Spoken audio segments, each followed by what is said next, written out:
setting new standards in podcast excellence.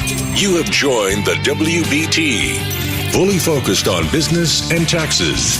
Here is your host, Michael Lodge. And welcome to the world of business and taxes, or known as the WBT, and I'm Michael Lodge. All of us who have started businesses have done some really strange and funny things as we began. I mean, if I were to go back and look at everything that I've done, I honestly sometimes laugh at what has happened in business. I have been involved in so many different things, have represented so many different types of people, that you have all of these various interesting situations. Sometimes it's laughable, and sometimes it's really, really scary. I tell you, I have made critical, crucial phone calls in the most dumb and strange places.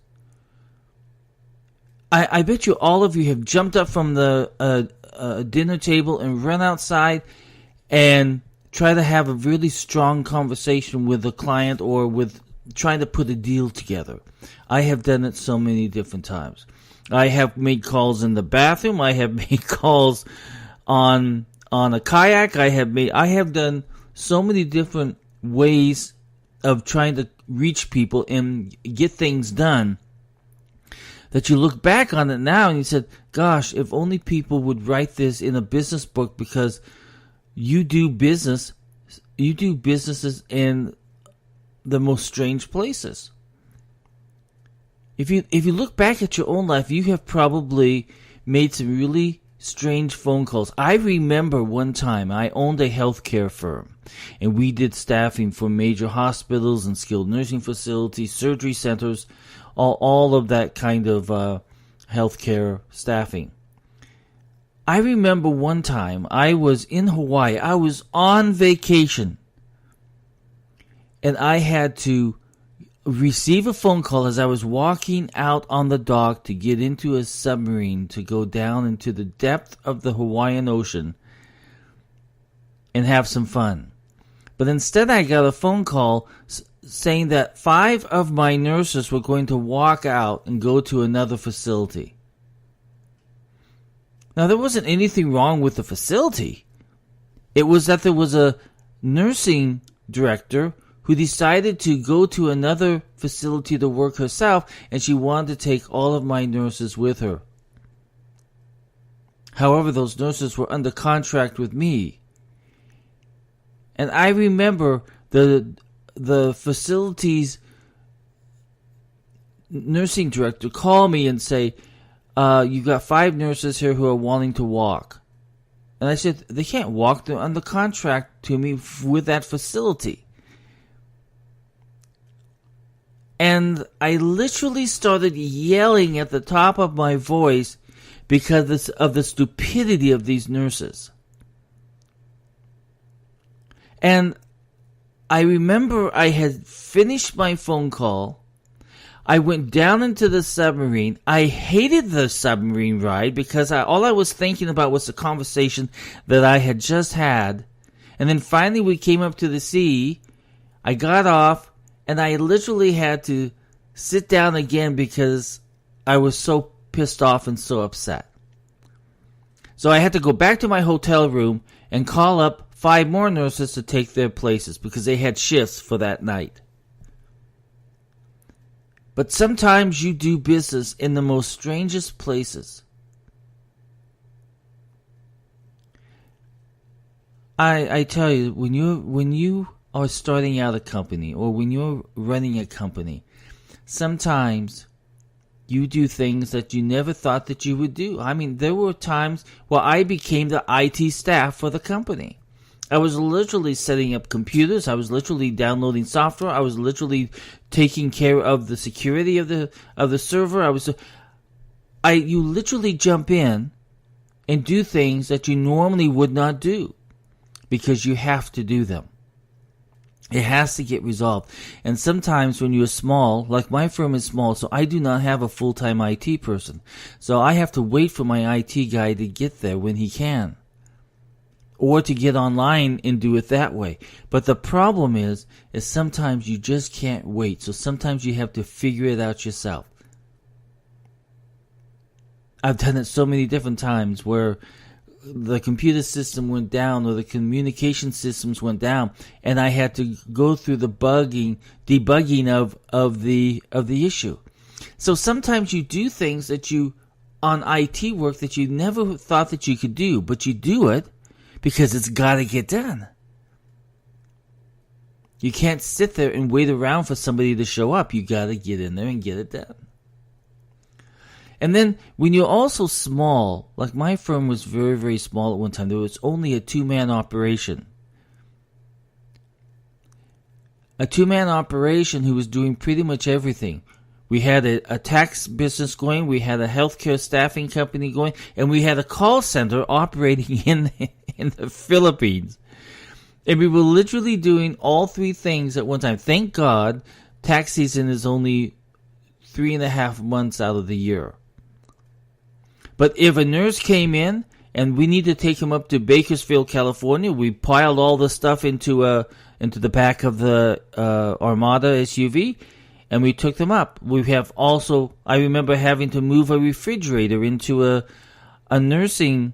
We used to have apartments that we used to set up for our nurses so they could live close to the facility. And literally, I remember going to Walmart and buying a refrigerator, putting it on my back, and carrying up to the second floor where the where the apartment was. I have been through it all, but sometimes you do things because you have to do them. And when you're small, you try to make yourself look like you're a big company, but in actuality, you are 2 guys trying to make a business. And that's when we really I remember we made so much money during that time. We literally had no staff except for the nursing staff. We had no secretaries. We had nothing like that. It wasn't until a year into the business that we finally started to hire staff. But we did it all. We put beds together. We bought bedding for the nurses' apartments. We did everything. We went to the airport and picked up nurses. We did everything that we could to keep that business going. And let me tell you, we were able to do a lot of things at the very beginning of the company. We took it all on. We had no help. But you had to do that when you first start up, because you have to, even though that you're a small company, you have to make yourself look like you're this huge company. And you use all different types of branding and logos and everything to make yourself look bigger than what you are. To make yourself look that you could take on any project that people threw at you. And that's what you have to do when you're in a small business. So, when you're in small business, when you're starting up, don't be afraid to jump in and get it done. Don't think that someone else will do it for you. Because when you're starting a business, it's your business, your name's on the line, and you sometimes have to get it done. Okay? Even if you have to make a deal in the bathroom, or if you have to make a deal on the train, whatever you're doing, you have to get it done anywhere, at any time of the day. So that is small business, and that's a startup that you have to really do. I've been through it all, and that's why I love advising startups, because it's that feeling that I have already gone through that I know that I can advise these people very well, especially when it comes to the finances of their company. And there's going to be times where you're going to go through a situation where everybody's going to hate your company because you're doing so well that all of your competitors are watching you and they begin to really hate you. And that's when you hear about conversations that your competitors are having about you to your clients as they're trying to get your business away. So you have to expect that, but don't take it personally. And there's going to be a time where you are going to go through a crisis. And you have to know how to deal with that crisis. You don't take it personally. You have to keep moving forward and trying to go through the crisis and trying to rebuild what your brand once was. And you can do it. You can do it. I've done it. I have gone through a big crisis, and I came out. I came out on the other end and rebuild again. That's all it's about, is that you have to dig in and you have to rebuild. So small businesses can't have an attitude. They can't have that attitude where they think they're better than anybody else, because there's competition that will come in and sweep you up. What your focus should be is, how do I build my business and make it stronger? And don't worry about if people hate you. It doesn't matter. It doesn't matter, because you have to focus on your clients, because your clients are there that build your business. You have to continually focus on your clients. And when your clients know that you're focused on them, the loyalty becomes strong. So don't be afraid to jump in. Don't be afraid of a crisis. And don't be afraid of people hating you. And don't be afraid that you've had to make some deals in the most strangest places. Just get it done. That is the part of life when you're running a business that you have to brand yourself and brand your company, and knowing that you are there to service your client and that you're there to build a product or a service and to do it the best of your ability. But the number one thing, surround yourself with people who are much smarter than you. And that's basically what I have done in my life, is I've surrounded myself with a really good attorney who can advise me at any given time. Now, I must tell you at the very beginning, I did make some bad choices in an attorney. If you feel that your attorney is willing to go past the legal point that he should go, that's time that you need to get rid of that attorney.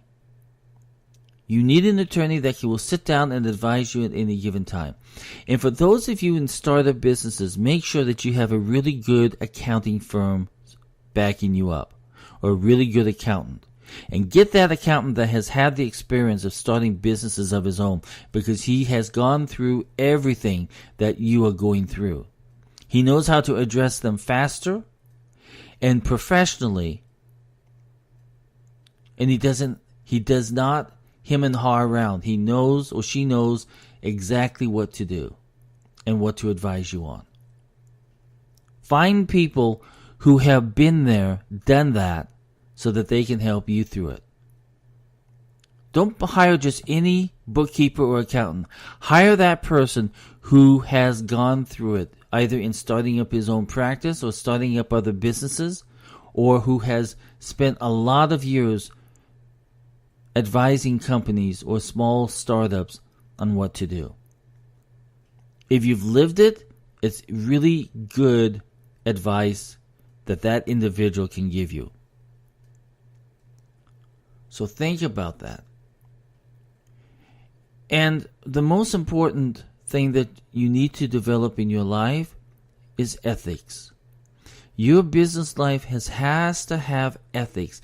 And once you feel that you are going past that ethical point, you need to pull yourself back in. Because ethics can get you into a lot of trouble. I speak a lot about ethics to my clients because it's really a temptation sometimes to bend your ethical views, because you see a big dollar sign at the end. But bending that ethical can take all those dollars that you see and eat them up very quickly through legal costs when somebody sues you because of your unethical practices. If you think about it, sometimes on these ethical lawsuits that come up, just the retainer's fee is $40,000, and as a